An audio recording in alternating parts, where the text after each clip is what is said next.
Sorry, Mom. It's a classy event. Melissa doesn't want you there. She thinks you're too dramatic. I heard my own son say that, clear as glass. I didn't scream. I didn't beg.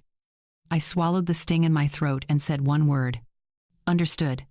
2 hours later, my phone lit up with 22 missed calls, his name stacked on my screen like a joke the universe had written for me. We'll get to that part. But first, before I tell you what happened next, let me ask you something. Where are you watching from right now? What time is it where you are? Maybe you're having your morning coffee, or maybe it's late at night and you can't sleep. Either way, I want you to do me a favor. If this story hits you the way I think it will, leave me a comment and let me know where you're listening from. And if you feel it, hit that like button, share this with someone who needs to hear it, and subscribe, because this is just the beginning. Trust me, you'll want to know how this ends. Now, back to that phone call. My name is Margaret Lewis. I'm 68 years old, and I live in Columbus, Ohio. That Tuesday afternoon, I was sitting at my kitchen table clipping coupons, the kind you tear carefully from the Sunday paper because every dollar still matters when you've spent most of your life scraping by. The house was quiet. The clock above the stove ticked. Somewhere outside, a dog barked. Then my phone rang. Daniel's name lit up the screen, and I'll admit, relief washed through me. It had been weeks since we'd really talked, just the two of us. Weeks of rushed texts and brief voicemails. I missed my son.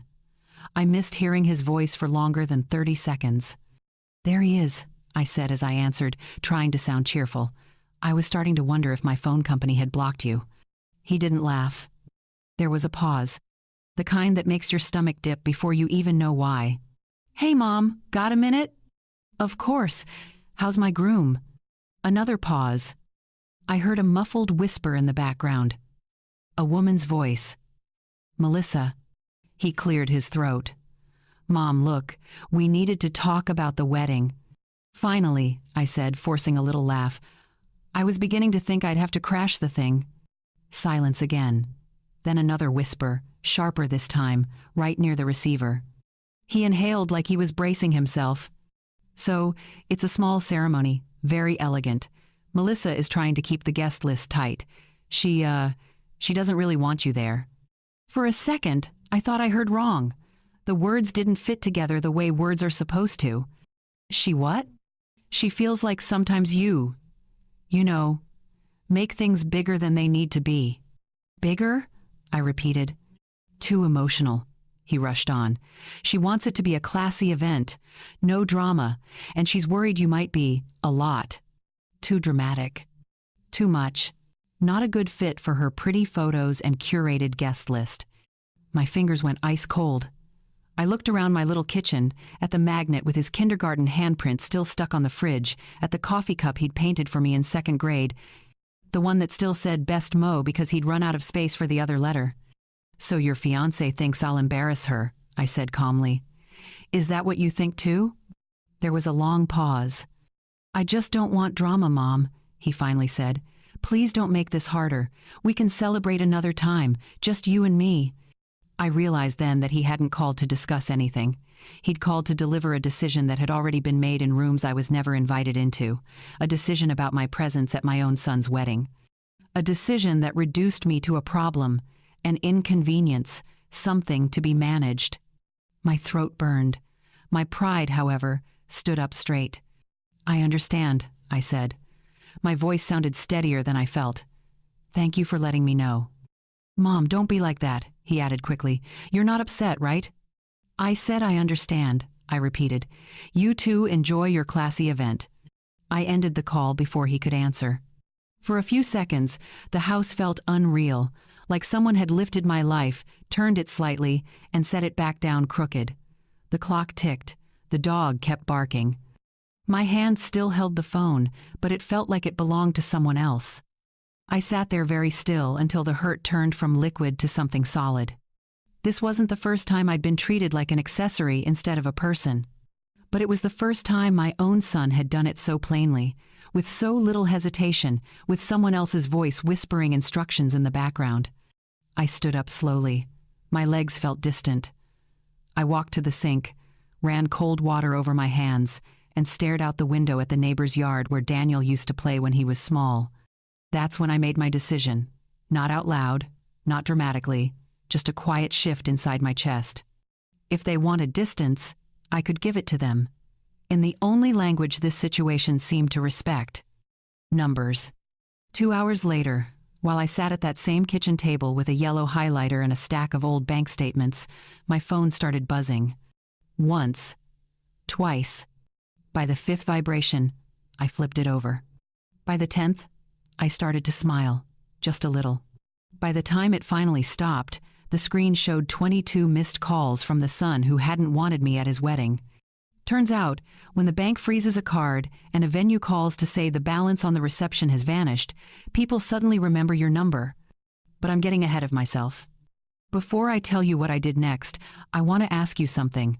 If you were in my place, sitting at that table with a lifetime of sacrifices stacked in front of you, what would you have done? For most of my adult life, I have been the person in the family who figures it out. That's what people said about me. At church potlucks, at parent-teacher meetings, at the checkout line when my card declined, and I calmly pulled out cash I'd hidden in my coat pocket just in case. Oh, Margaret will figure it out. She always does. They meant it as a compliment. I wore it like armor. But nobody ever asks what happens to the person who always figures it out when everything falls apart at once. Nobody wonders what that costs. I learned the price early. My husband, Thomas, died in his sleep at 49. No warning, no goodbyes. Just a Tuesday morning when I rolled over and realized the man beside me was gone. The coroner said it was his heart. I wanted to ask why his heart had given out when mine was still beating, still expected to keep beating, still responsible for 2 teenagers and a mortgage and a truck that barely started in winter. The funeral was small. Tasteful, people said. I nodded and thanked them and served casserole afterward, like a good widow should. Then I opened the mail. The insurance company sent a letter 3 weeks later, the kind written in language designed to sound apologetic while delivering a knife to the ribs. The policy Thomas had paid into for years was 1 line short of what we needed: a technicality, a missed signature on some addendum nobody explained to us. The payout was a fraction of what we'd been promised. No savings, no cushion. Just me, my apron from the diner, and a stack of bills taller than my kid's Lego tower. I had 2 choices: fall apart or figure it out. I chose the latter because Daniel and Claire were watching. Daniel was 15 then, all elbows and energy, the kind of boy who climbed things he shouldn't and asked questions that made teachers sigh. He'd inherited his father's laugh and his terrible sense of direction.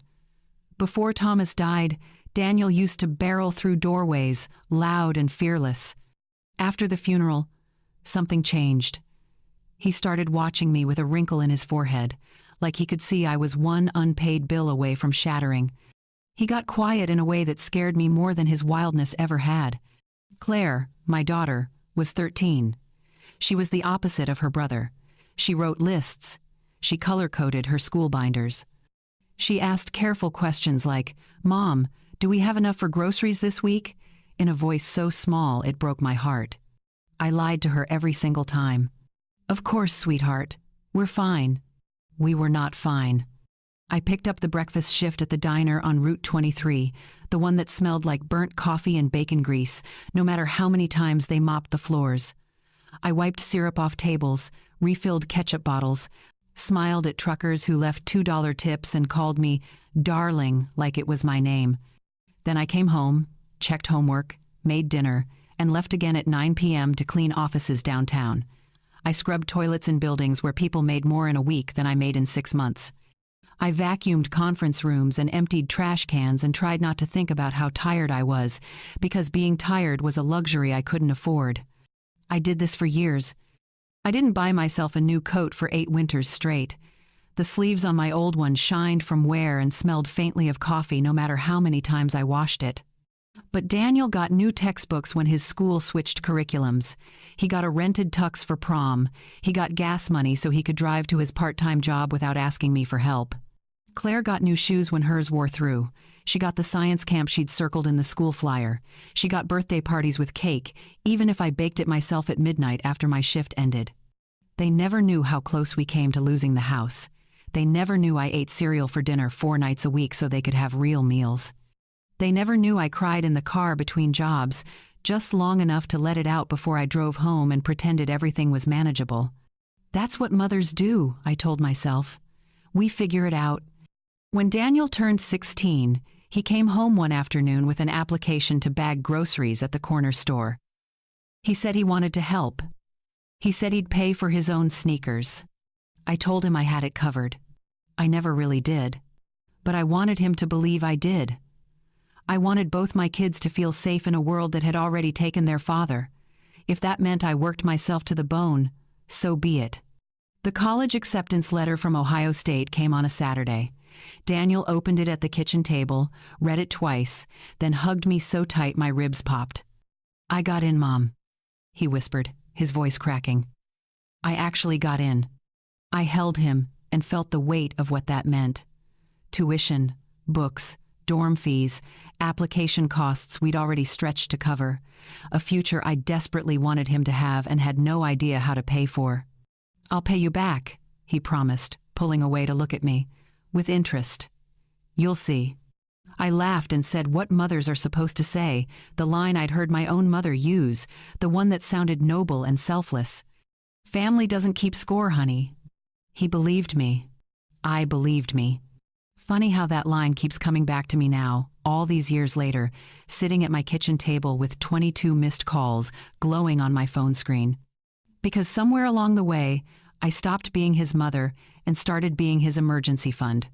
And the worst part is, I let it happen. I confused love with sacrifice. I confused care with cash. I thought if I gave enough, worked enough, paid enough, he'd always see me as someone worth keeping close. I was wrong. Betrayal rarely arrives all at once. It leaks in through small moments you brush off, through comments you justify, through Julie you tell yourself is natural. Maybe that's why the wedding phone call shouldn't have surprised me as much as it did. Looking back, the warning signs were there, humming in the background like a refrigerator you stop hearing until it breaks. But before I show you those signs, before I walk you through how a mother becomes a wallet and a son becomes a stranger, you need to understand one thing. I loved that boy more than my own breath. I would have given him anything. And that, as it turns out, was the problem. The year Daniel started college, I opened a second savings account at the bank on 5th Street. The teller was a young woman with kind eyes who asked what I wanted to name it. I thought for a moment, pen hovering over the form. "Project Flight," I said. She smiled like she understood, though she couldn't have. Nobody could have understood what that phrase meant to me. It wasn't about airplanes or vacations. It was about giving my son wings I never had. It was about making sure when he stepped into adulthood, he wouldn't feel the ground crumbling beneath him the way I had. I started small. $20 here, $50 there. Every tip that felt generous, every extra shift I could grab, every tax refund that came in February. I funneled it all into that account and watched the numbers grow with a satisfaction that felt almost holy. This wasn't just money. This was a cushion, a safety net, a way to say, you don't have to be afraid like I was. I kept a notebook, small and spiral-bound, tucked in the drawer beside my bed. On the cover, I wrote the same words in black ink, Project Flight. Inside, I tracked every deposit, every sacrifice, every choice I made to build something solid for him. The entries read like a diary of a woman trying to buy peace of mind. Skipped hair appointment, saved $60, added to account. Took third cleaning contract at law firm downtown, exhausted but worth it. Tax refund, $812, all of it goes to Daniel. I told myself this was temporary, that once he graduated and got on his feet, I could slow down, maybe even stop, maybe even do something for myself, though I couldn't quite imagine what that would look like anymore. College tuition ate through money faster than I'd prepared for. Even with his partial scholarship and the loans he took out, there were always gaps. Books that cost $300 for a single semester. Lab fees nobody mentioned until the bill came. an unexpected laptop failure right before finals. Every time he called with that apologetic tone in his voice, I told him the same thing. Don't worry about it, honey. I've got it covered. I refinanced the house to free up cash. I traded the crumbling truck for a used Prius that got better mileage and cost less to maintain. I picked up a fourth cleaning contract, this one in a downtown office tower that required me to work until 2 a.m, 3 nights a week. I was 56 years old, scrubbing floors on my hands and knees while business people slept in their warm beds, and I told myself it was worth it. Because Daniel was thriving. He made the dean's list. He joined a study group. He got an internship at a physical therapy clinic that turned into a job offer after graduation. He called me the day he got his acceptance, voice bright with pride, and said, "Mom, I did it. I'm going to be a physical therapist." I cried. Not because I was sad, but because I could hear the future in his voice. A good future, a stable one, the kind his father and I used to dream about on the porch before everything fell apart. After graduation, Daniel moved into a small apartment near the hospital where he worked. It was cramped and outdated, with a radiator that clanged and neighbors who fought through the walls. He never complained, but I could hear the strain in his voice when he talked about rent and student loan payments and how little was left at the end of each month. That's when I made the decision. I'd been saving for years by then. Project Flight had grown beyond what I'd imagined, thanks to a small inheritance from my aunt and the sale of a piece of land Thomas's family had left us. I sat down with my notebook and did the math. I could buy him a place, not huge, but decent, a condo near his work, something he could live in without the weight of a landlord or the fear of rent increases. It took me 3 months to find the right one. A 2-bedroom unit in a quiet complex with parking and a little balcony that overlooked a courtyard. The asking price was $650,000, more than I'd ever spent on anything in my life. I put it in my name, not because I didn't trust him, but because I wanted to protect it, keep it safe, make sure nobody could take it from him if something went wrong. When I handed him the keys, he stared at them like they might disappear. "Mom, I can't accept this," he said, shaking his head. "This is too much." "You're not accepting it," I corrected gently. "You're living in it. I want you to start your adult life without feeling like you're standing on a trapdoor." He cried that day, actual tears. He kissed my cheek and said, "You're the best, Mom. I swear I'll make you proud." I thought I already was. Over the next 2 years, I kept helping. His student loans had ballooned to over $80,000, the interest compounding faster than he could manage. I started making extra payments on his behalf, sometimes $1,000 at a time, chipping away at the balance without telling him exactly how much I was contributing. I paid off his car when the transmission failed and he couldn't afford the repair. I covered his health insurance premiums during a gap in his employment. I sent monthly transfers, 200 here, 300 there, just to make sure he had breathing room. My notebook filled with lines. Double shift at diner, sent $500 to Daniel's loan. Canceled cable, extra $40 a month freed up. Used Christmas bonus to cover his car insurance for the year. I felt proud. Tired, yes, but proud. This was what good mothers did, wasn't it? We sacrificed, we gave, we built futures for our children even when it meant we had none for ourselves. I told myself that one day, when he was older and more settled, he'd look back and understand. He'd see everything I'd done and feel grateful. Maybe he'd even help me the way I'd helped him. "I'll make it up to you one day, Mom," he said again on his 28th birthday when I surprised him with a check to cover the last chunk of his student debt. I clung to those words like a lifeline. One day, he'd see me not as a resource, but as a person who had loved him enough to give everything. One day, he'd remember. But as I sat at my kitchen table years later, staring at 22 missed calls from a son who'd just uninvited me to his wedding, I realized something sharp and cold. One day never comes when you teach people that your love has no limit and no cost. I met her on a Sunday afternoon in early spring, 3 years after I'd handed Daniel the keys to the condo. He'd called the night before, voice bright with that particular kind of excitement that meant something had shifted in his world. "Mom, I want you to meet someone. Can you come by tomorrow? Around 2?" My heart lifted. He wanted me to meet her.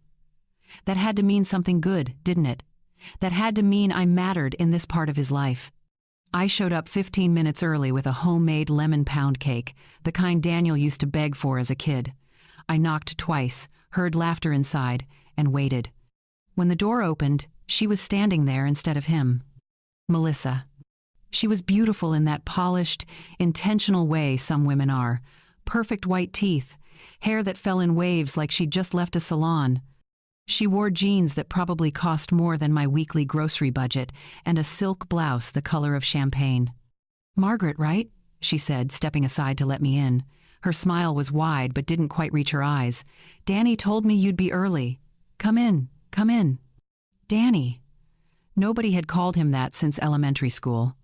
I stepped into the condo I'd bought, holding my cake like an offering, and found her perched on the kitchen counter, wine glass in hand, like she was posing for a photo nobody was taking.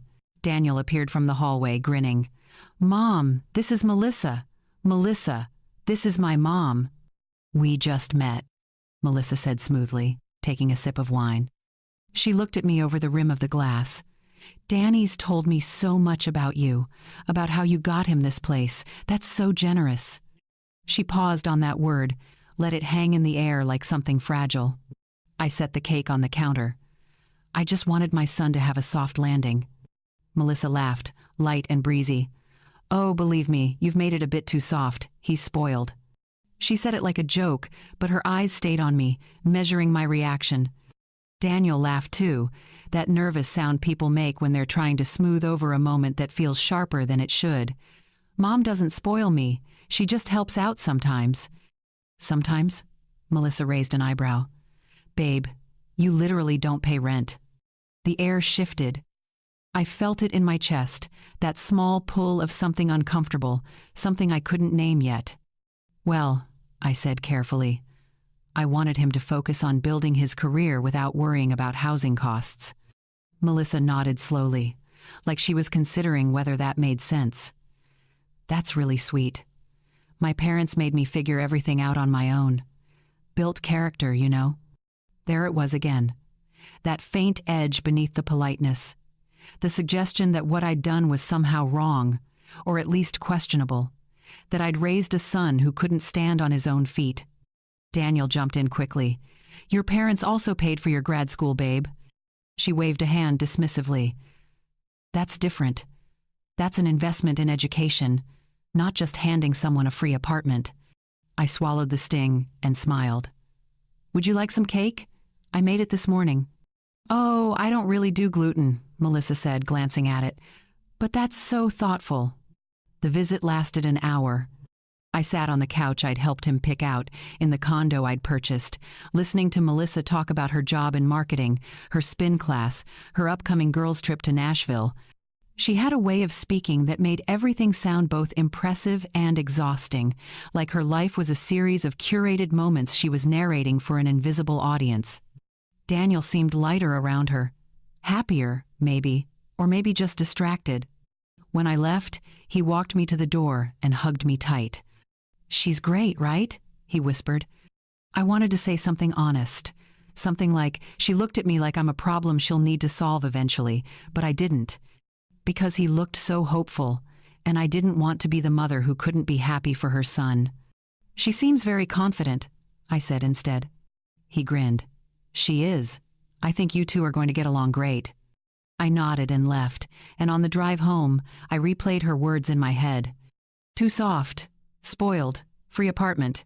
I told myself I was reading too much into it, that she was just one of those direct people, the kind who said what they thought without a filter, that I needed to give her a chance. So I tried. Over the next few months, I showed up when I thought I could be useful. I brought casseroles when Daniel mentioned they were working late and too tired to cook. I ironed his dress shirts when their laundry room flooded and they were overwhelmed. I mailed Melissa a birthday card with a spa gift certificate inside, hoping it might soften whatever distance I felt growing between us. She texted me a thank you, just 2 words and a smiley face. Daniel called less often. When he did, the conversations were short. "Can't talk long, Mom. We're meal prepping." "Hey, sorry, we're heading out. I'll call you later." later never came. And when I did manage to reach him, Melissa's voice was often in the background, light and sweet, saying things like, "Babe, tell your mom we'll visit soon," in a tone that suggested soon was a polite way of saying never. I started noticing small things. The way Melissa would answer his phone when I called, her voice syrupy, "He's in the shower, Margaret. I'll have him call you back." He never did. The way she'd post photos of them at brunches and dinners and weekend trips without ever mentioning me, even when I'd been the one who paid for the gas or slipped Daniel money to cover the hotel. I told myself this was normal, that couples created their own worlds, that I was being oversensitive. But then there were the comments. Small ones, casual ones, the kind that felt like paper cuts. "Danny and I are trying to be more independent. You know, stand on our own. We're thinking about what it means to be a real partnership without outside help." Outside help. That's what I'd become. Not his mother. Not someone who loved him. Just outside help that needed to be phased out. I started trying harder. I sent thoughtful texts. I offered to babysit their dog when they traveled.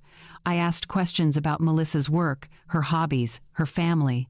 I wanted her to see me as safe, as someone who wasn't a threat. But the more I tried, the more I felt like I was being evaluated, judged, measured against some invisible standard. I kept failing. Daniel didn't seem to notice. Or if he did, he didn't say anything. He just floated between us, trying to keep everyone happy, his smile growing thinner each time I saw him. And when the engagement photos appeared online, beautiful and glowing, I realized something that made my stomach turn. I wasn't being pushed out because I'd done something wrong. I was being pushed out because I'd done too much, because Melissa saw a man who'd been given everything and decided the person who gave it was the problem, not the gift. The shift happened so gradually I almost didn't notice, like watching a sunset. One moment there's light, and the next you're standing in darkness wondering when it got so cold. The phone calls changed first. Daniel used to call on Sunday evenings, our standing tradition since he'd left for college. We'd talk about his week, my week, nothing profound, just the comfortable back and forth of two people who knew each other's rhythms. Those calls used to stretch past an hour sometimes, meandering through topics until one of us finally said, "I should let you go." Then they became 30 minutes, then 20, then 10. "Hey, Mom, can't talk long. We're about to head out." "Sorry, we're in the middle of meal prep. I'll call you back." He never did. And increasingly, when I called him, it wasn't his voice that answered. "Hi, Margaret, it's Melissa. Danny's in the shower. He just got home from the gym, totally exhausted. I'll tell him you called. He's grabbing drinks with some friends. Want me to have him call you later?" Her tone was always pleasant, always bright. But there was something underneath it, something firm, like a door closing quietly but deliberately. I started to feel like I needed permission to talk to my own son. The engagement announcement appeared on my phone at 9:30 on a Thursday night. I was folding laundry in front of the television, some cooking show I wasn't really watching, when the notification lit up my screen. Daniel had posted a photo, him on one knee beside a river, Melissa with her hand over her mouth, the ring catching the golden hour light. The caption read, "She said yes. Luckiest man alive." 342 likes already. Comments pouring in. Friends and strangers congratulating them, asking about dates, calling them perfect. My phone didn't ring. I stared at the photo for a long time, waiting for the call that should have come first. The excited voice saying, "Mom, guess what?" The chance to hear the news from him instead of from an algorithm. It didn't come. I told myself it was fine. Young people lived online. This was how they shared news now. I was being old-fashioned, expecting phone calls and private moments when everything was public and immediate. I scrolled to the comments section and typed, "Congratulations, sweetheart. I love you so much. She's a lucky woman." I added a heart emoji, then deleted it, then added it again. Posted. I waited for a response. Like, anything. Nothing came. 2 days later, he finally called. I was in the middle of scrubbing the kitchen floor when my phone buzzed. "Mom, hey, sorry I didn't call sooner. It's been insane." "Congratulations, honey," I said, trying to keep my voice light. I saw the photos. They're beautiful. Thanks. Yeah, it was perfect. Melissa planned the whole thing. Of course she did. So when's the big day? I asked. We're thinking next fall. She wants an outdoor ceremony. Something elegant. We're just starting to look at venues. That sounds lovely. If you need any help with planning or costs or anything, you know I'm here. There was a pause. I heard Melissa's voice in the background, muffled but insistent. Actually, Mom, Melissa's got it pretty under control. Her mom is helping a lot. You know how it is, mother of the bride stuff. Mother of the bride stuff, as if the groom's mother was just a spectator. Right, I said quietly. Well, let me know if there's anything I can do. For sure. Listen, I gotta go. Love you. The call ended before I could say it back. Weeks turned into months. I heard nothing about venue choices, color schemes, guest lists, or dates. Radio silence, except for the occasional text from Daniel asking how I was doing, surface level and brief. So I did what I always did when I felt helpless. I sent money. I started transferring extra into his account each month, 300 instead of 200, then 400, then 5. I told myself it was for wedding expenses. Deposits and down payments and all the costs that come with planning something big. I wanted to be useful. I wanted to be part of it, even if I couldn't be in the room where decisions were being made. One afternoon, Daniel called to thank me for covering the venue deposit. Mom, you didn't have to do that, he said, though his relief was obvious. I wanted to, I said. It's your wedding. I want it to be everything you've dreamed of. Melissa's really excited. The place is gorgeous. You're going to love it. You're going to love it. Future tense, like I'd be there. Like I was included. I held on to those words. A month later, I got a text. Mom, can you help with the florist? They need a deposit by Friday. I sent the money that afternoon.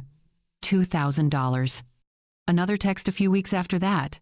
Melissa found her dream dress, but it's a little over budget. Any chance you could help? I helped. $4,000.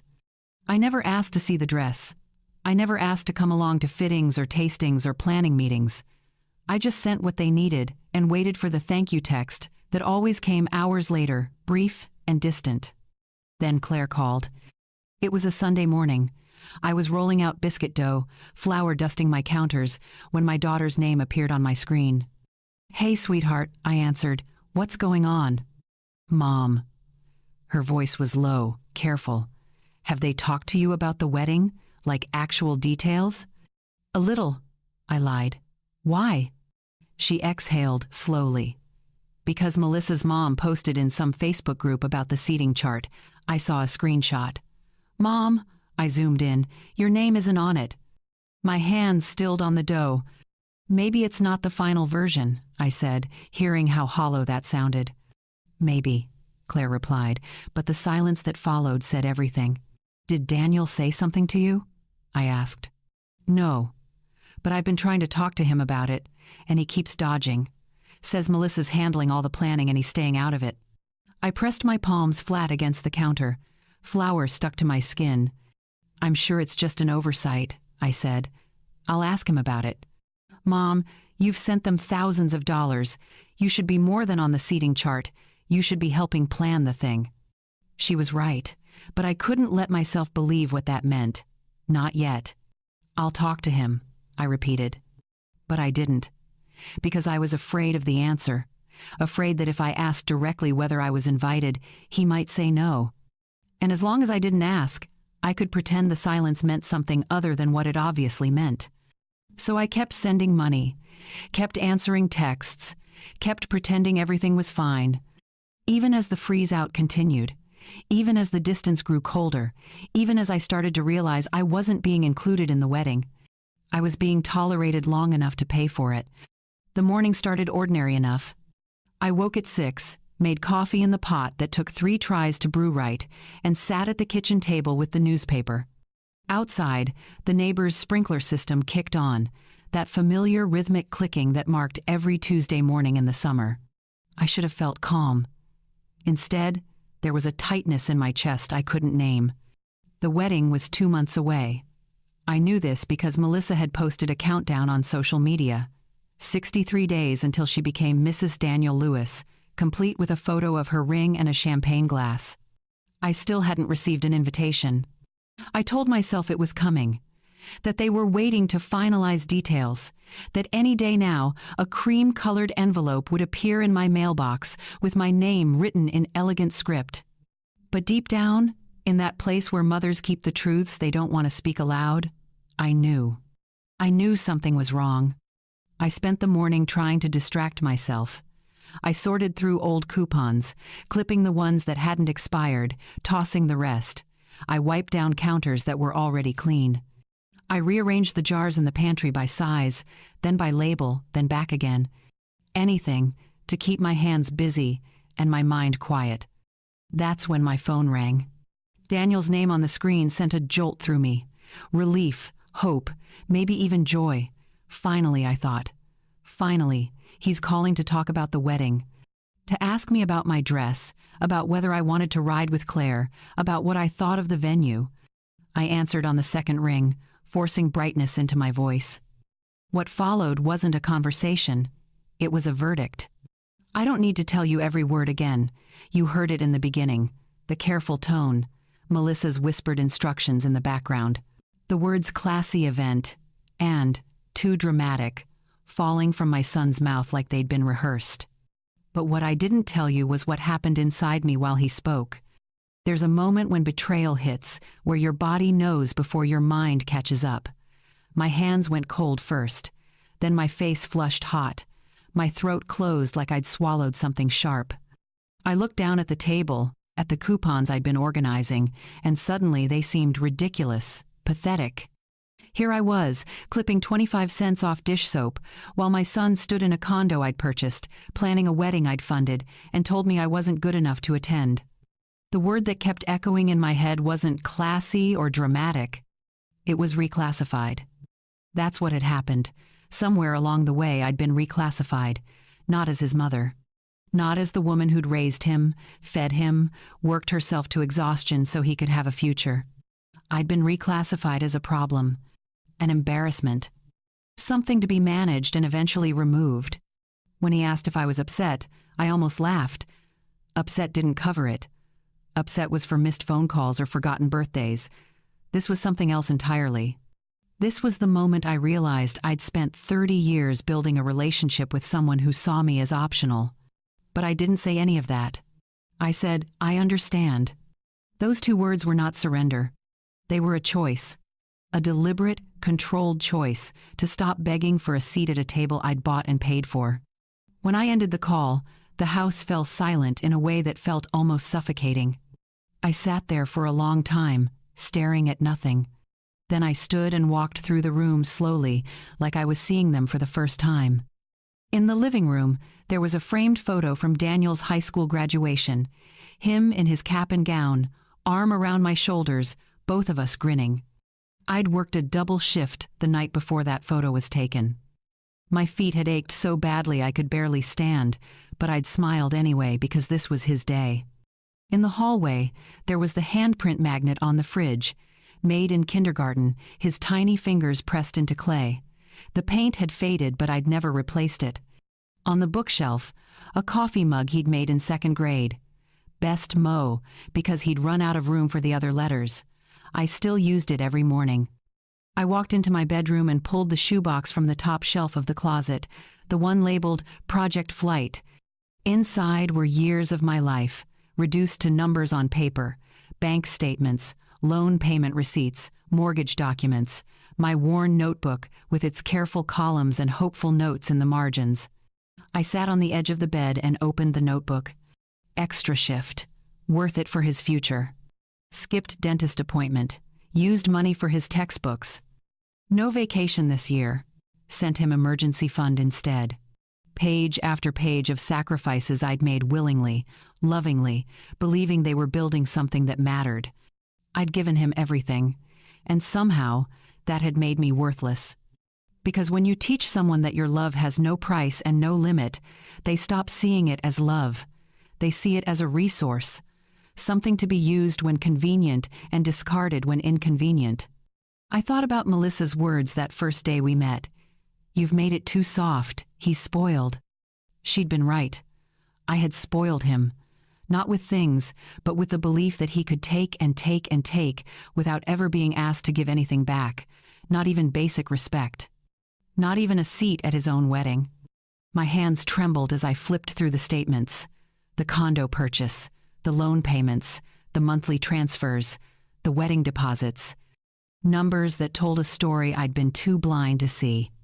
I was funding a life that had no room for me in it. The hurt in my chest began to harden into something else, something colder, something that felt almost like clarity. I reached for my phone, not to call Daniel back, but to scroll through my contacts until I found a different name. Robert Finch, my attorney. The man who'd helped me after Thomas died, who'd always said gently, "Margaret, you need to protect yourself too." I'd never listened before. I'd always put Daniel first. Not anymore. I pressed call and waited. "Hello, this is Robert Finch." "Robert," I said, my voice steadier than I expected. "It's Margaret Lewis. I need to ask you some questions about what I'm legally allowed to take back." Robert answered on the third ring, his voice warm and professional in that way lawyers have when they're billing by the hour, but genuinely, like you. "Margaret, it's good to hear from you. What can I help you with?" I looked down at the shoebox spread across my bed, papers fanned out like evidence at a crime scene. "I need to understand what's mine," I said, "legally, on paper, what I'm allowed to protect." There was a pause. Robert had known me for 15 years, had helped me navigate Thomas's death and the insurance mess that followed. He'd drawn up my will, handled the house refinance, witnessed every major financial decision I'd made since I became a widow. "Are you all right?" he asked carefully. "I'm fine," I said. "I'm just done being taken for granted." Another pause, longer this time. Then, "Tell me what's going on." I did. Not all of it, not the emotional weight or the wedding invitation I'd never received or the word dramatic still burning in my chest. Just the facts. The condo I'd purchased in my name, the monthly transfers, the wedding expenses, the years of support that had turned into expectations. And now, I finished. I need to know what I can take back. Robert didn't speak right away. I heard the sound of papers rustling, a drawer opening. "Margaret, the condo is yours. Your name is on the deed. You're not obligated to let anyone live there. Rent-free, family or otherwise. Can I ask him to leave?" "Yes, you'd need to give proper notice. 30 days in Ohio, but yes, it's your property." I wrote that down on a scrap of paper. 30 days. What about the money I've been transferring? If it's coming from your accounts and you're the one authorizing it, you can stop at any time, no explanation required. And the wedding expenses? He exhaled slowly. If you paid deposits directly to vendors and your name is on those contracts, you can cancel them. You might lose some deposits depending on the vendor's policies, but you're within your rights. I felt something shift inside me. Not relief exactly. Something sharper. Control. "What about my will?" I asked. "What about it?" "I want Daniel removed as executor. I want to make sure if something happens to me, he doesn't have access to anything." There was a long silence on the other end. "Margaret," Robert said gently, "are you sure about this? These are significant steps. I've never been more sure of anything in my life." "All right. We can update your will, change the executor to Claire or a neutral party, adjust beneficiaries if you want, but I need to ask. Is there any chance you'll regret this in a few months when emotions settle?" I looked at the notebook in my lap, at the years of entries written in my own hand. Skipped car repair, sent money to Daniel instead. Worked through the flu, couldn't afford to miss a shift, sent extra $200. Tax refund, all of it to his student loans. "No," I said quietly, "I won't regret it." "Then let's schedule a time for you to come in. We'll go through everything, make sure you're protected." "How soon can we do this?" "I have an opening Thursday at 10. "I'll be there."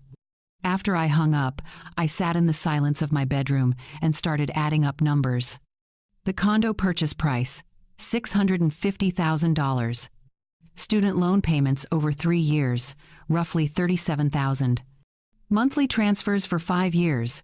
At least $200 a month, sometimes more. $15,000, conservatively. Emergency payments. Car repairs, medical bills, insurance gaps. Another $8,000. Wedding expenses so far. Venue deposit, dress, florist, catering down payment, $12,000. I wrote it all down in careful columns, double-checking my math, making sure I wasn't exaggerating or misremembering. The total made my stomach turn. $722,000. That was a conservative estimate. It didn't include the meals I'd brought over, the gas money, the small gifts, the birthday checks, the groceries I'd bought when I visited, the furniture I'd helped pay for. $722,000 over the span of his adult life. And for what? So he could stand in a home I'd purchased and tell me I was too dramatic to attend his wedding. So his fiance could drink wine in a kitchen I'd paid for and call him spoiled while benefiting from every dollar I'd sacrificed. So I could be useful but invisible, valued but not respected. I thought about all the times I'd justified it. That's what mothers do.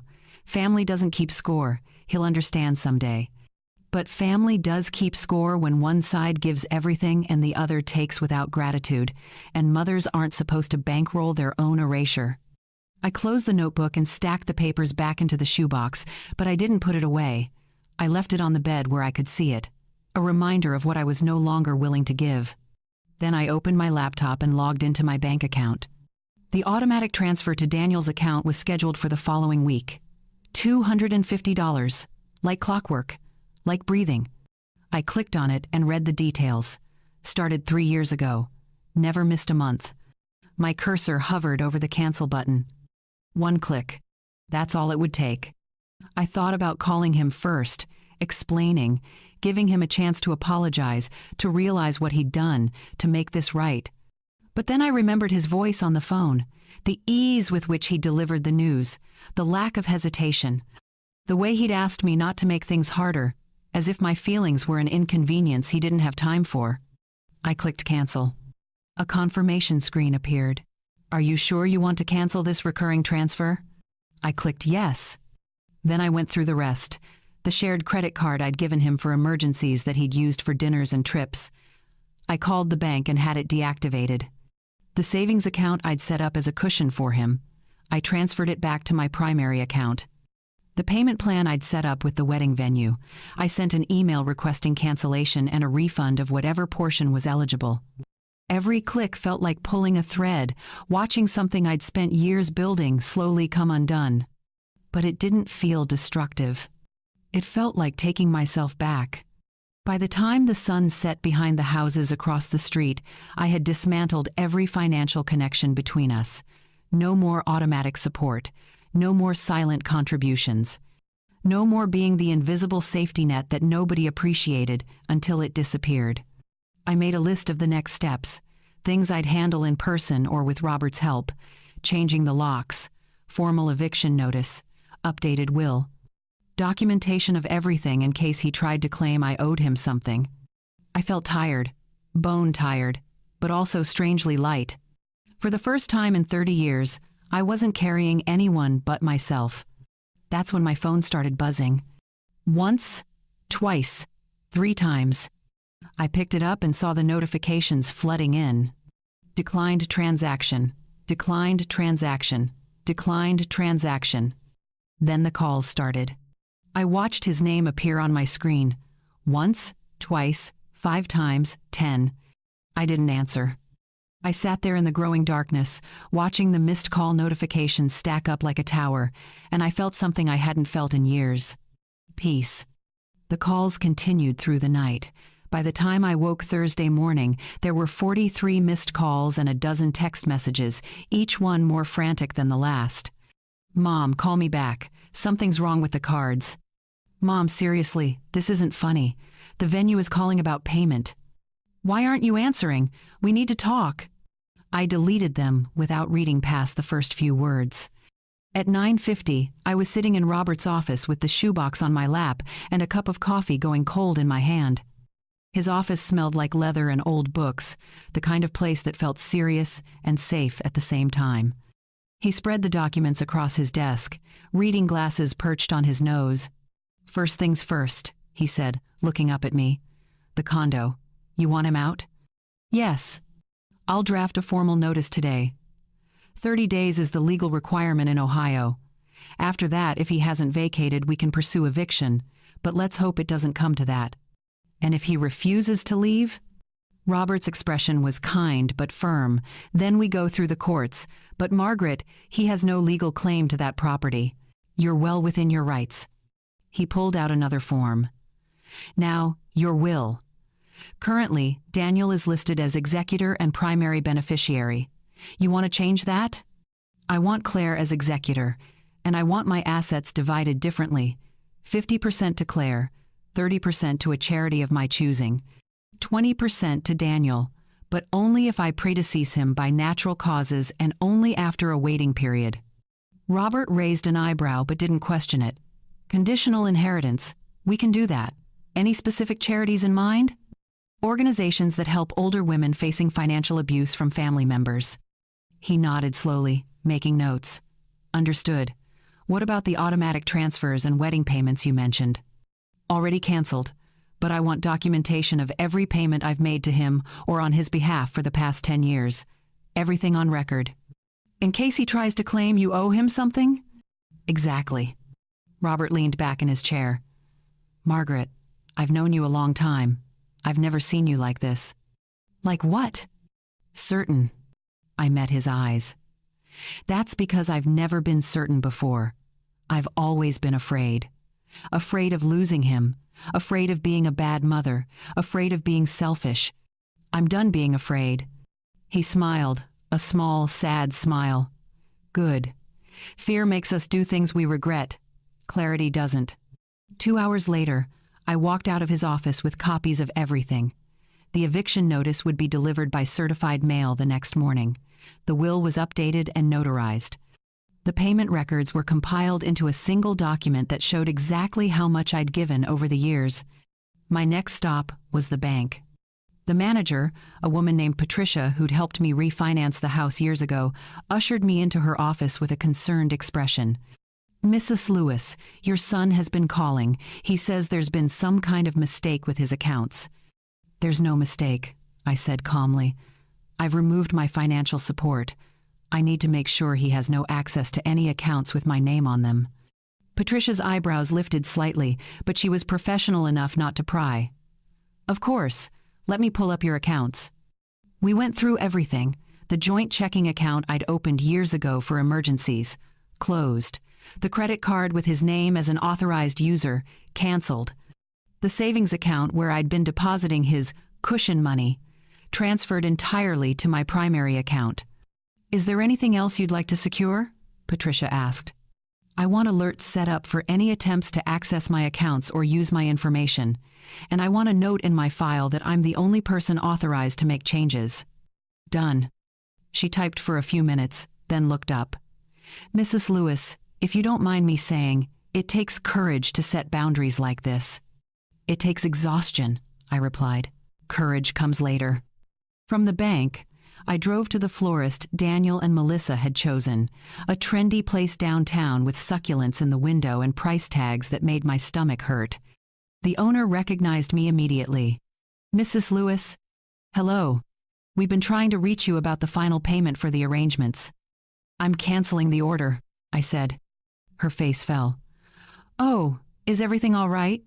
The wedding is only 2 months away." "The wedding can proceed however they'd like, but I won't be paying for it." "I see. Well, unfortunately, the deposit is non-refundable. $3,000. I'd expected that. I understand. Consider it a very expensive lesson." She processed the cancellation while I stood there, feeling lighter with each signature. Next was the venue, then the caterer, then the photographer. At each stop, the reaction was the same: surprise, concern, and then the inevitable statement about non-refundable deposits. By the end of the day, I'd lost nearly $8,000 in deposits I couldn't recover. It was worth every penny. That evening, I called Claire. She answered on the first ring. "Mom, Daniel's been trying to reach you. He's kind of freaking out." I know. What's going on? I told her everything. The phone call about the wedding, the decision to stop funding a life that had no room for me, the steps I'd taken to protect myself. She was quiet for a long time. Mom, are you sure about this? Completely. He's going to be furious. He's going to be a lot of things. But Claire, I need you to understand something. I'm not doing this to punish him. I'm doing this because I finally realized that love without respect isn't love at all. It's just servitude. I get it, she said softly. I just wish it hadn't come to this. So do I. Do you want me to talk to him? No, this is between him and me, but I need to know you're okay with the changes to my will. You made me executor? Yes, and I've left the majority to you with a portion to charity. Mom, you don't have to do that. I want to. You've never asked me for anything, Claire. You've never treated me like an ATM or made me feel like my worth was tied to my wallet. That matters. I heard her breath catch. I love you, Mom. I love you too, sweetheart. After we hung up, I sat in the quiet of my living room and felt the weight of the week settle over me. Tomorrow, Daniel would receive the eviction notice. Tomorrow, he'd realize this wasn't a mistake or a momentary anger. Tomorrow, he'd understand that I was serious. But tonight, for the first time in longer than I could remember, I wasn't waiting for his call. I wasn't hoping for his approval. I wasn't trying to earn my place in his life. I was simply existing, whole and separate, on my own terms. The phone buzzed one more time. His name flashed across the screen. I turned it off and went to bed. The wedding was scheduled for 3 p.m. on a Saturday in late September. I woke that morning to sunlight streaming through my bedroom window and the sound of birds arguing in the oak tree outside. For a moment, before I fully opened my eyes, I forgot what day it was. Then I remembered. Today was the day my son was getting married without me. I expected the thought to hurt more than it did. Instead, I felt strangely calm, like I'd already grieved this loss in the weeks leading up to it and had nothing left to mourn. I got out of bed, made coffee, and sat at the kitchen table with the newspaper, the crossword puzzle, local news about a farmer's market opening downtown, an article about autumn festivals in nearby towns. Normal, quiet, mine. At 9, I called my friend Linda from church and asked if she wanted to catch the early matinee at the theater on Broad Street, some romantic comedy that had decent reviews. She said yes without asking why. I was suddenly free on a Saturday afternoon. I appreciated that about Linda. She never pried. The movie started at 11. I bought popcorn and a soda, sat in the middle row, and let myself disappear into someone else's story for 2 hours. A story where misunderstandings got resolved and people said the things they needed to say, and everything worked out in the end. When the credits rolled, I checked my phone out of habit. 17 missed calls, all from Daniel. 4 text messages from Claire. I opened Claire's messages first. Mom, are you okay? Daniel's losing his mind. Vendors are calling him. The venue is threatening to cancel. He keeps saying there must be a mistake. Call me when you can. I typed back a simple response. I'm fine. At the movies. Talk later. Then I scrolled to Daniel's messages. I didn't read them. I didn't need to. I could imagine what they said. Panic, accusation, desperation. The same tone he'd used when he needed something fixed, needed money transferred, needed his mother to swoop in and save him from the consequences of his own choices. But this time, I wasn't swooping. Linda and I had lunch at a small cafe near the theater. She ordered a salad. I had soup and bread, and we talked about her grandkids and the new pastor at church and whether the library's book club was worth joining. She didn't mention the wedding. If she knew about it, she was kind enough not to ask. My phone buzzed 3 more times during lunch. I turned it face down and focused on my soup. At 2:30, I was home, changed into comfortable clothes, and sitting in my backyard with a book I'd been meaning to read for months. The sun was warm. The air smelled like cut grass, and somewhere down the street, kids were laughing. It should have been strange, being this calm on a day that was supposed to matter so much. But it wasn't. because I'd already decided what mattered, and it wasn't watching my son marry someone who'd convinced him I was an embarrassment. At 3:15, my phone rang again. I glanced at the screen. Daniel. I let it ring through to voicemail. At 3:20, it rang again. Again. I let it go. By 4 o'clock, the missed calls had climbed to 22. 22. The number felt almost poetic, like the universe was underlining the irony of a son who'd gone weeks without calling me, now unable to stop. Claire called at 4:30. This time, I answered. "Mom," she said, her voice tight. "It's a disaster." "What happened?" "The venue coordinator showed up and said the final payment never went through. Melissa's mom tried to use a credit card, but it was declined. Daniel's cards aren't working either. They're scrambling to figure out how to pay for everything. And the ceremony? It happened, kind of. They moved it to the gazebo outside because they couldn't use the indoor space without payment. Half the guests left early because there's no reception. The caterer packed up and left. The photographer is refusing to hand over the pictures until someone pays him." I should have felt triumphant, vindicated, some rush of satisfaction at watching everything fall apart.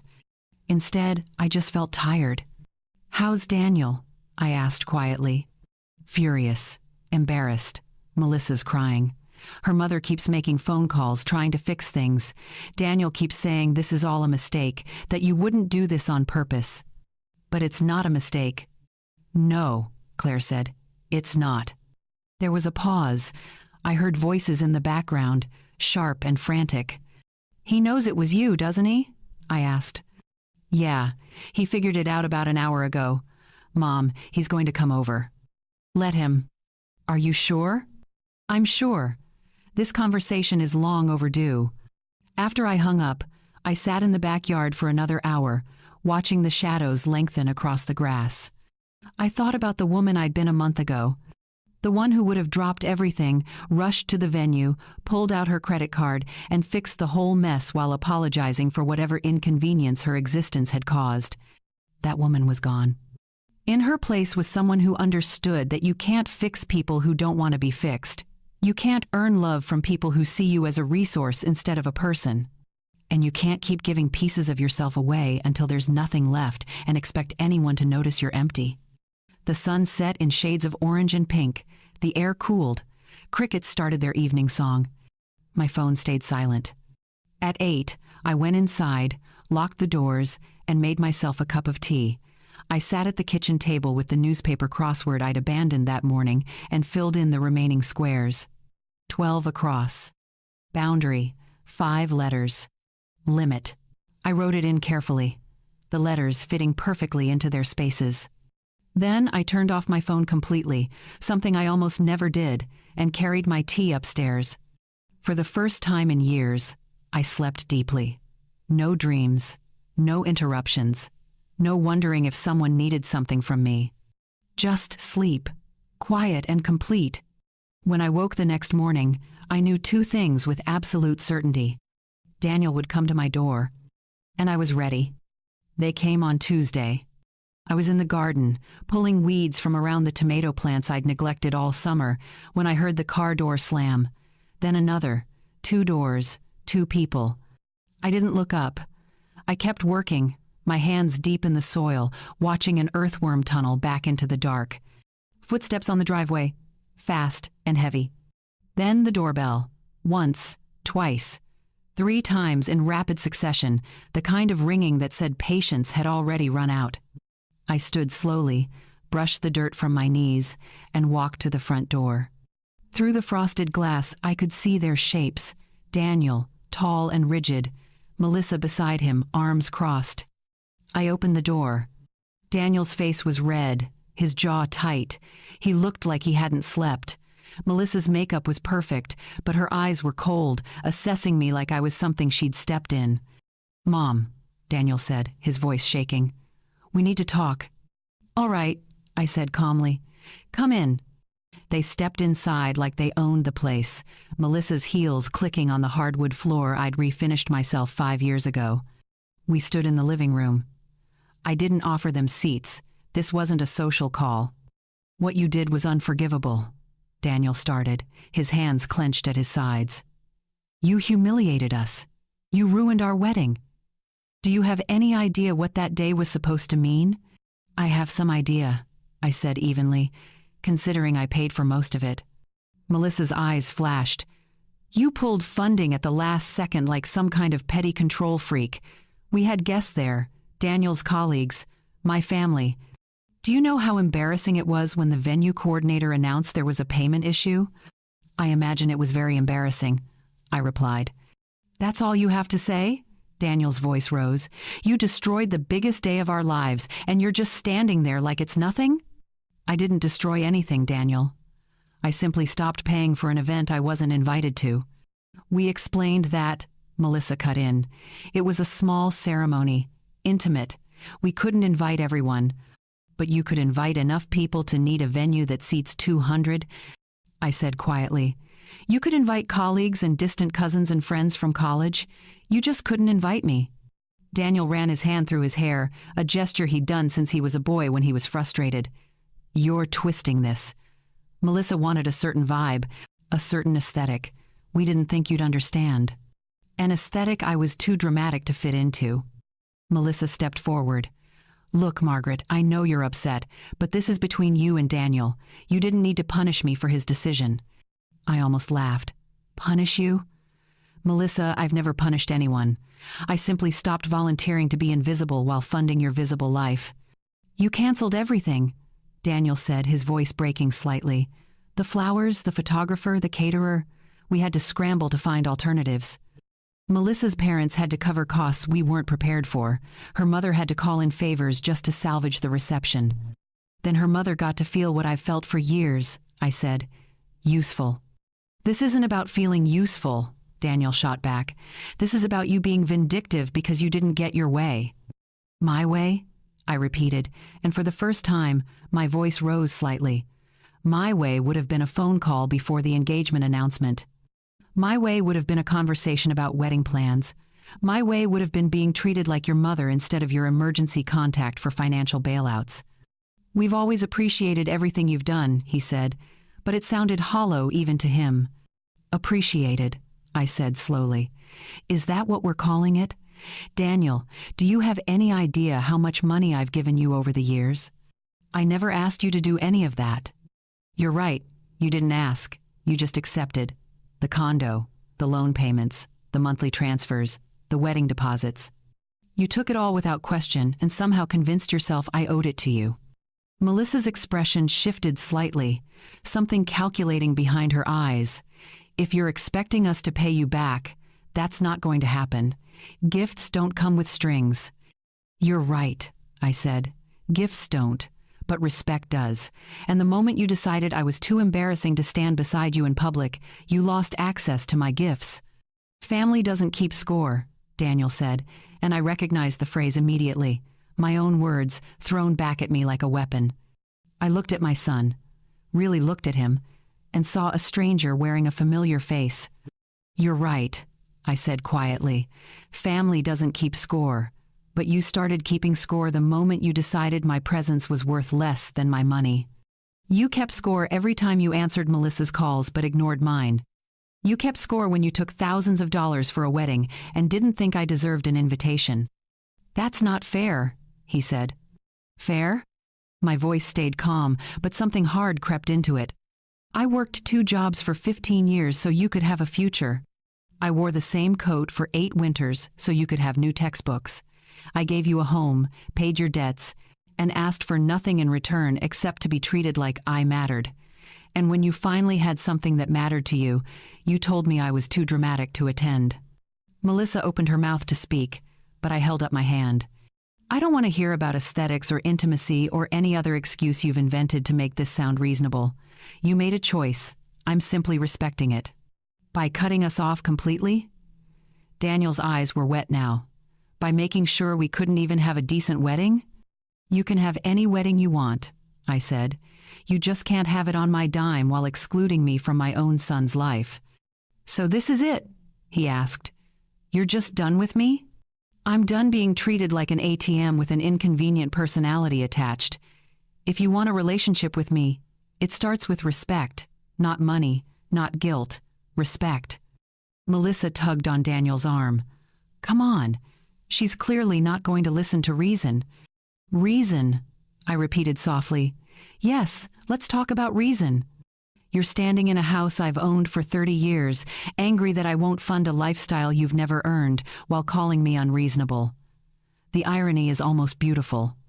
Daniel looked at me one more time, something broken in his expression. I thought you loved me. I do love you, I said, and meant it. But I finally love myself enough not to disappear just to make you comfortable. They left without another word. Melissa's heels clicked across the floor, the door slammed, the car engine started. I stood in the quiet of my living room and realized my hands weren't shaking. Through the window, I saw my neighbor, Mrs. Smith, standing on her porch, watering her plants. She caught my eye and gave me a small nod, the kind that said she'd heard enough to understand. I nodded back. Then I went to the kitchen, made myself lunch, and ate it slowly at the table where I'd raised 2 children and buried 1 husband, and finally, at 68 years old, learned to say no. The phone calls from relatives started 2 days after the confrontation. First was my cousin Janet, who I hadn't spoken to in 3 years, but who suddenly had deep concerns about my mental health. Margaret, honey, Daniel called me. He's worried about you. He says you've been acting erratic, making irrational financial decisions. I was folding laundry when she called, sorting socks into pairs with the kind of mindless focus that comes from years of muscle memory. I'm fine, Janet, but thank you for checking. He says you cut him off financially without warning, that you sabotaged his wedding. Sweetie, that doesn't sound like you. It sounds exactly like someone who finally set a boundary. There was a pause. But he's your son. Don't you think you're being a bit harsh? He made one mistake. He didn't make a mistake, Janet. He made a choice. And I'm making mine. Family is supposed to forgive, she pressed. Family is also supposed to respect each other. I'll be here when he's ready to do that. She sighed, the kind that said I was being difficult.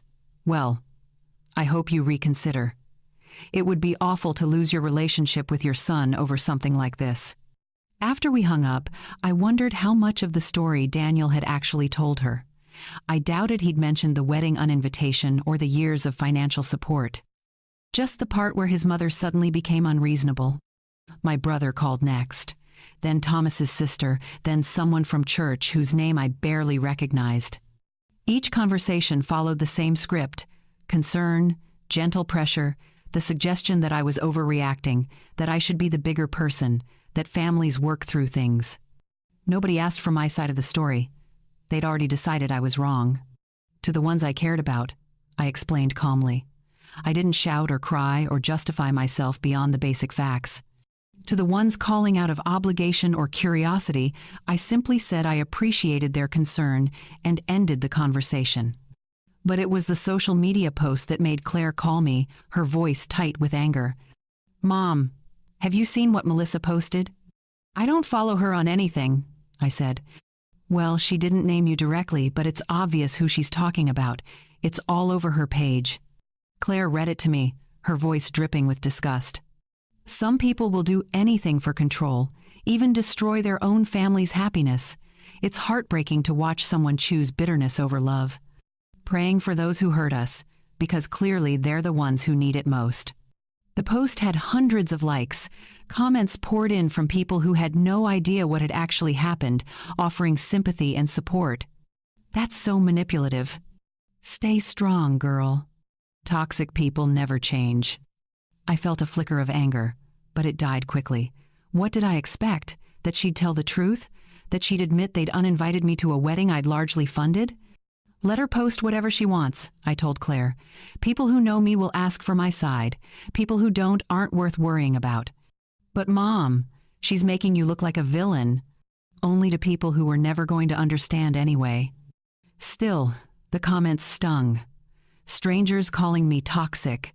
Friends of Melissa's sharing the post with their own commentary about entitled parents and ungrateful older generations. Daniel shared it with a simple comment. Sometimes the people you love the most hurt you the deepest. I stared at those words for a long time. He really believed he was the victim in this story. A week later, I received a letter from an attorney I didn't recognize. My stomach dropped when I opened it, but Robert had prepared me for this possibility. The letter claimed that the condo had been given to Daniel as a gift, that I had no right to evict him, and that my sudden withdrawal of financial support constituted emotional and financial abuse. I read it twice, then called Robert. "They're threatening legal action," I said, keeping my voice steady. "Let me see it." I took a photo and sent it to him. 5 minutes later, he called back. "This is a scare tactic. The condo is in your name. The deed is clear. They have no case." "What about the financial abuse claim?" "Ridiculous. You're under no legal obligation to support an adult child. You can give or withdraw financial help as you see fit. This letter is designed to intimidate you into backing down." "I'm not backing down." "Good. I'll draft a response. We'll make it clear that any further harassment will be met with legal action of our own." When I hung up, I felt a strange mix of relief and sadness. It had come to this: lawyers and threats and strangers on the internet deciding who was right based on a curated version of events. But I wasn't alone. Claire posted her own response a few days later. Not a long essay, just a simple statement. There are always two sides to every story. Before you judge someone, maybe ask yourself if you know the whole truth. She didn't tag anyone, didn't elaborate, but people started asking questions. One of Daniel's friends, someone I'd met at a graduation party years ago, sent me a private message. "Mrs. Lewis, I don't know what happened between you and Daniel, but I wanted you to know that some of us remember how much you've done for him. Whatever this is, I hope you two work it out. But I also hope he remembers who was there when it mattered."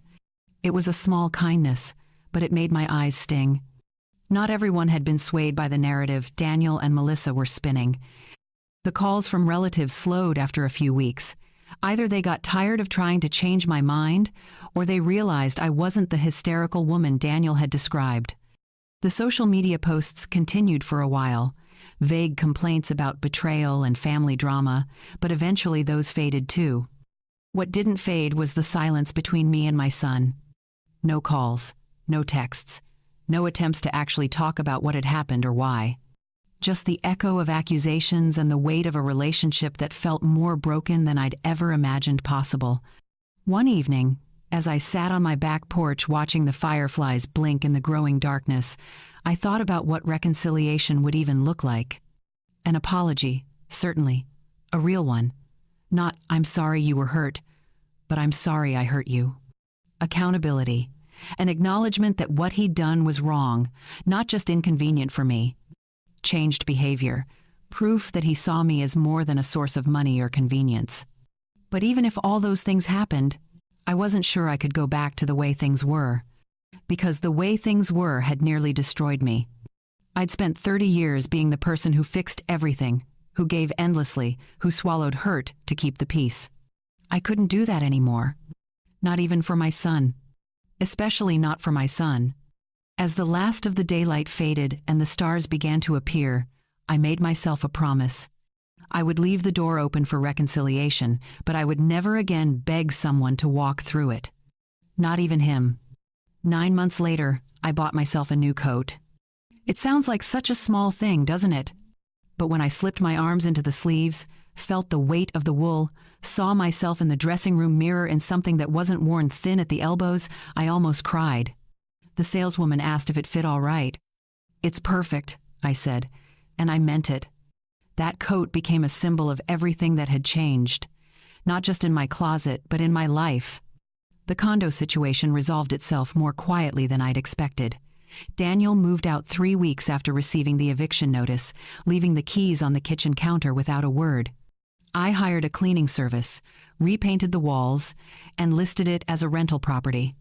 A young nurse named Keisha signed a lease 2 months later. She reminded me a little of Claire, organized and thoughtful, the kind of person who sent the rent check 5 days early and texted to ask if she could plant flowers in the courtyard. The rental income went into a new account, one I labeled Margaret's Future in my banking app. I used some of it for things I'd denied myself for years.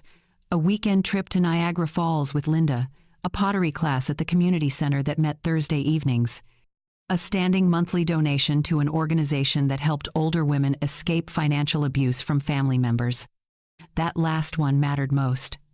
I'd found the charity online while researching my own situation, stumbled across stories from women who'd given everything to their children or grandchildren only to be discarded once the money ran out. Women who'd lost their homes, their savings, their dignity. I read their stories and saw myself in every single one. So I gave. Not just money, but time.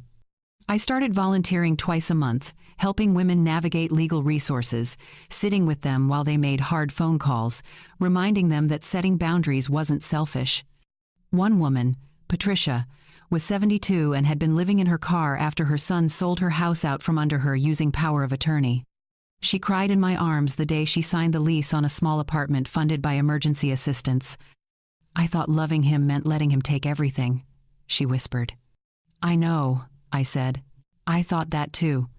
Helping her felt like saving a version of myself I might have become if I hadn't finally said no. My relationship with Claire deepened in ways I hadn't expected. We started having lunch every other Sunday, long conversations that wandered from books to politics to the complicated grief of watching someone you love make choices that hurt you. She never pushed me to reconcile with Daniel. She understood that some fractures don't heal just because time passes. As for Daniel, the silence stretched on. 3 months after the wedding, he sent a single text. "Can we talk?" I responded. "When you're ready to apologize for how you treated me, I'm here." He never replied. 6 months after that, I heard through Claire that he and Melissa were struggling financially. The rental market was tight. Their combined income didn't stretch as far without my monthly contributions. They'd moved to a smaller apartment, sold the car I'd helped him buy, were living a version of adulthood I'd tried so hard to protect him from. Part of me ached for him. The mother in me wanted to fix it, to send money, to make it easier. But the woman I'd become knew better. Struggle wasn't cruelty. It was education. And he needed to learn what I'd known my whole life. That security isn't given. It's built. And you can't build anything real on someone else's sacrifice. I thought about that first phone call often. The way his voice had sounded when he told me I wasn't invited. The word dramatic echoing in my kitchen. The 22 missed calls that had piled up hours later when he'd realized what my absence actually cost. That moment had been a gift, even though it hadn't felt like one. It had forced me to see what I'd been avoiding for years. That I'd confused love with transaction, that I'd taught him my worth was measured in dollars, not dignity, that I'd given so much of myself away there was almost nothing left. But here's what I learned in those 9 months of silence and rebuilding. You can love someone and still refuse to let them destroy you. You can grieve a relationship without regretting the boundaries that ended it. You can be a good mother without being an endless well of resources. And you can start over at 68 with nothing but your name and your self-respect and build something worth living. I wasn't rich. The rental income helped, but I still worked part-time at the library, still clipped coupons, still watched my budget carefully. The difference was, now I was doing it for me. I bought a small television for my bedroom, subscribed to a streaming service, took myself to dinner on my birthday and ordered dessert without checking the price. I planted a garden that grew more than I could eat and gave vegetables to my neighbors. I joined the book club at church.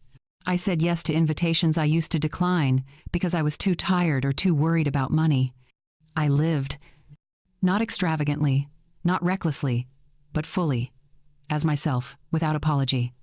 One afternoon in early spring, almost a year after that devastating phone call, I was sitting on my porch with a cup of tea when Mrs. Smith from next door came over. "Margaret, I've been meaning to tell you something," she said, settling into the chair beside me. "What's that?" "You look different. Lighter, somehow." I thought about that for a moment. "I feel lighter." "Good," she said. "You deserve it. I watched you carry the weight of that boy for years. I'm glad you finally put it down." We sat in comfortable silence, watching the neighborhood kids ride bikes in the street, their laughter floating on the warm air. I thought about what advice I'd give to someone in my position a year ago. Someone sitting at a kitchen table, heartbroken, wondering if setting boundaries made them a bad mother. I'd tell them this: Love cannot be proven with receipts. Parents are not ATMs with inconvenient emotions attached. And if someone treats you like an accessory while taking everything you have, at some point you have to stop paying the bill. Not out of spite, not out of revenge, but out of the simple recognition that you matter too, that your life has value beyond what you can provide. That being needed is not the same as being loved. I don't know if Daniel and I will ever repair what broke between us. Some days I hope we will, other days I accept that we might not. But either way, I'm going to be okay. Because I finally learned the lesson I'd been trying to teach him his whole life. How to stand on your own 2 feet. So before I go, I want to ask you the same thing I asked at the beginning of this story. If someone you love treats you like you're only valuable when you're useful, when you're paying, when you're quiet and convenient, at what point do you finally stop funding your own erasure? Think about that. And if this story meant something to you, if you felt it in your chest the way I felt it in mine, leave me a comment. Tell me where you're watching from. Tell me if you've ever had to choose between being loved and being respected. Hit that like button.